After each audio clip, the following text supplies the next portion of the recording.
Halo guys, jumpa lagi dengan Kapten Vincent. Hari ini saya berada di Flight Deck Indonesia ditemani dengan Bung Fitra Eri.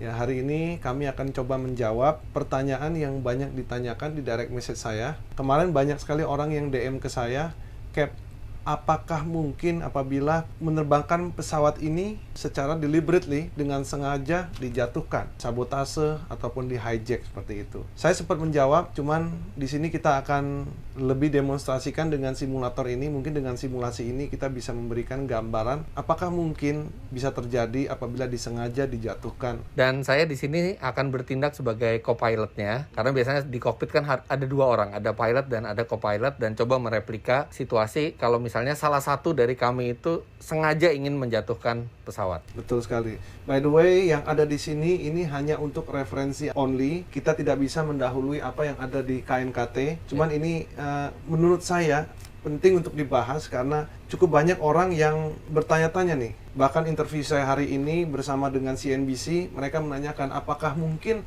pesawat itu sengaja dijatuhkan. Jadi saya akan berikan contoh apa yang akan terjadi di sini. Dan juga mungkin kelihatan juga grafiknya di radar seperti apa jika misalnya terjadi seperti itu. Betul sekali. Secara teknis bisa saya sampaikan bahwa untuk pesawat yang terbang, semakin tinggi kecepatannya, radius putarnya pun semakin besar.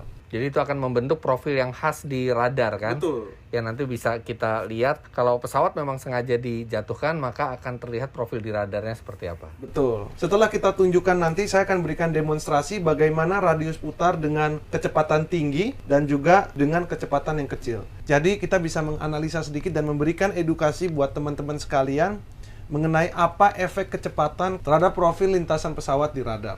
Oke, sekarang kita akan mulai terlebih dahulu. Kita akan terbangkan sesuai dengan SID-nya itu ABA 1 Delta.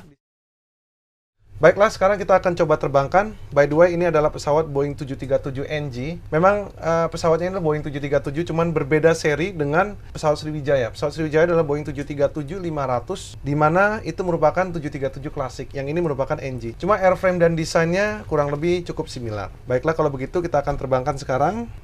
Oke, sekarang kita coba ya. Kita buka dulu 40. Oh, itu nggak bisa langsung ya? Full. Lebih baik dibuka dulu supaya kita stabilkan dulu power yang ada di sebelah kiri dan sebelah kanan. Kita untuk avoid swingnya ya. Oke. Jadi ini biar stabilize kanan kirinya. Betul. Kita tekan di sini. Ini langsung nambah sendiri ya dia. N1 toga. Tekan.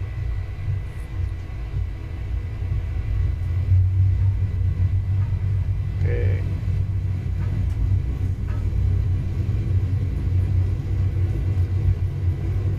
Knot, Cek. 80, 80 knots. 100 knot. Ya. Dikit lagi V1 rotate. Oke, kita akan naik ke 11.000 kan? Ya, kita naik ke 10.500. 10.900. Gear up. Gear up please.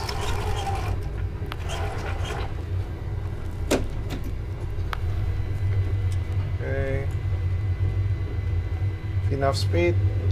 Jadi pesawat ini adalah pesawat yang lebih baru. Untuk sistem navigasinya pun lebih baru. Tapi dengan cara flight controlnya juga cukup mirip. Masih cukup similar. Sama seperti dengan yoke seperti ini ya, Kapten ya. Betul. Kalau Airbus menggunakan ini kan joystick. Betul. Flaps 1. Flaps 1.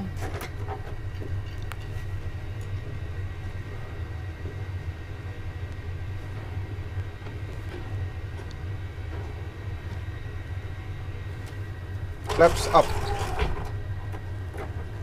Flaps up. Cek. 3000 feet. Yes, autopilot command. Jadi sekarang pesawat sudah di autopilot. Oke. Jadi memang di tahap ini ketika baru terbang itu di tahap ini memang sudah autopilot, hanya 1 menit atau 2 menit setelah take off. Biasanya ya kita sudah nyalakan autopilot karena kita mengurangi beban load kita sebagai pilot. Karena kita kalau terlalu banyak terbang itu, jadi fokusnya itu terlalu banyak. Apalagi di 0 sampai 10.000 kaki adalah termasuk sesuatu yang krusial. Sangat krusial ya. Nah, kita lihat ya, ini ketinggian 5.000. Kita cek dengan data ya, coba dilihat di sini. Itu kita ground speed-nya kurang lebih 240. Kita 241 sekarang di pesawat. Betul. Dan ketinggian 7.700. Kita ketinggian 7.900. Ya, mirip kurang banget lebih ya. Kurang lebih ya. Oke, kita continue, kita rilis. Nah, kita lihat nih. Di Arjuna kita kurang lebih sekitar 9.600. Mendekati Arjuna ya. Nah, sepertinya di poin ini dia mendapatkan direct ya. Kita anggap saja direct routing ke... Direct routing itu maksudnya? Kita dikasih direct Langsung. coba ke Tombo. Direct. Oke, kita lihat ya. Jadi langsung menuju straight ke Pontianak. 10.000. 12.000, Jadi ini kita sekarang udah di 12.000. persis kita direct ke Tombo ini. Lihat tracknya. Oke, kita naikkan ke VNAV ya. Kita anggap saja pesawat ini sudah climb di heading 047. Oke. Dan biasanya di atas 10.000 kaki, pesawat ini akan accelerate. Oke, kita bisa lihat ya, airspeed-nya naik. Sekarang kita bikin skenario seperti yang ditanya. Oke. Bagaimana apabila kita... Saya mau jatuhin. Misalnya saya yang mau jatuhin nih ya. Silakan coba. Oke. Nah, Saya silakan aja. akan matiin autopilotnya dulu. Oke. Oke. Sekali lagi. Udah, autopilot mati dan saya akan langsung ke depanin. Iya. Depanin seperti ini. Oke. Tapi di sini kan ada kapten. Nah iya, Kapten jadi bisa tidak dilawan. akan setuju. Dia akan lawan. Ini kontrolnya ini kan akan bisa dilawan. Nah, artinya kuat-kuatan dong kalau kayak gitu. Kuat-kuatan. Nah, terus walaupun begitu kita ikuti. Walaupun ke kiri, dia avoid ke kiri. Dan dia avoid ke kanan, coba. Misalnya. Saya kanan gini ya, saya mau jatuhin ya. Secara teknis, kemungkinannya kecil kalau menurut saya. Jadi tidak mungkin langsung jatuh ya, pasti akan ada perlawanan ya. Ini perlu waktu yang sangat lama. Biarkan aja, biarkan saja. Biar dia ke arah sana. Oke. Coba misalnya 5.000. Coba. Ya, oke. Ini 4.000 feet. Sekarang kita mau lihat bagaimana dengan data yang ada di sana. Data ininya ya, jalurnya ya. Kalian bisa lihat ketika pesawat ini dipaksa turun dan dibelokkan ke kanan, hasilnya tidak bisa patah seperti yang ada di flight radar. Setuju ya, Bung Fitra? Di sini hasilnya gambarnya tidak sama. Jadi tetap landai ya dia ya. Tetap landai karena radiusnya jadi besar, karena kecepatannya tinggi. Jadi menurut saya tidak masuk di akal kalau dia dipaksakan segini. Dia perlu proses untuk menurunkan pesawat. Kalau saya bikin pesawatnya seperti itu gimana? Kita boleh coba, tapi tetap akan selama kecepatan kita tinggi iya. tetap akan shallow, landai. Oke? Jadi sudah setuju, ini berbeda ya? Oke, sekarang kita coba lagi.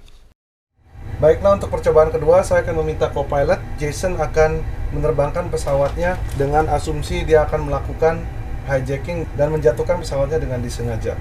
Sekarang kita directkan dulu ke Tombo. Ya, kita bisa lihat ground speed-nya sudah mulai meningkat sama seperti yang ada di gambar flight radar. Oke, 10.900. Silakan Jason, disconnect autopilot. Yang pertama, seorang kapten tidak akan mengizinkan seperti ini tentunya. Cuman kita akan lihat apakah yang akan terjadi.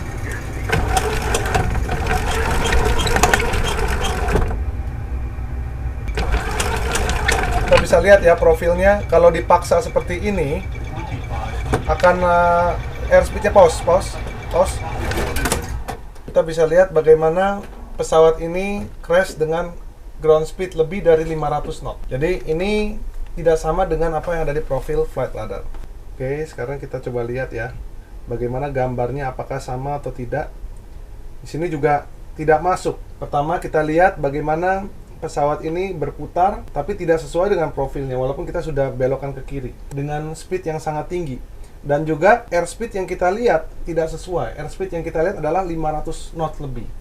Sedangkan kita lihat dia sempat menunjukkan 115 knot di ketinggian kurang lebih di bawah 10.000 kaki. Jadi ini juga tidak sesuai dengan profilnya. Oke, sekarang saya akan coba menunjukkan bagaimana radius putar pesawat ini dengan berbeda kecepatan.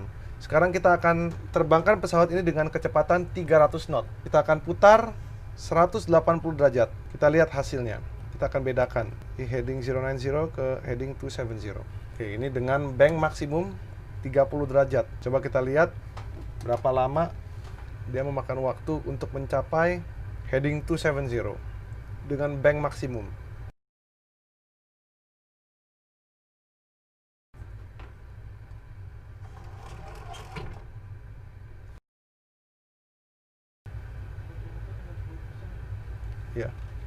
Itulah terbang dengan kecepatan 300 knots, putaran 180 derajat. Sekarang kita akan coba bagaimana radius putar dengan kecepatan 200 knot dengan konfigurasi bank yang sama. Oke, sekarang kita akan coba belok dengan kecepatan 200 knot. Kita akan bandingkan bagaimana radius putar antara kecepatan 300 dengan kecepatan 200. Pasti sangat signifikan. Kita lihat berapa detik.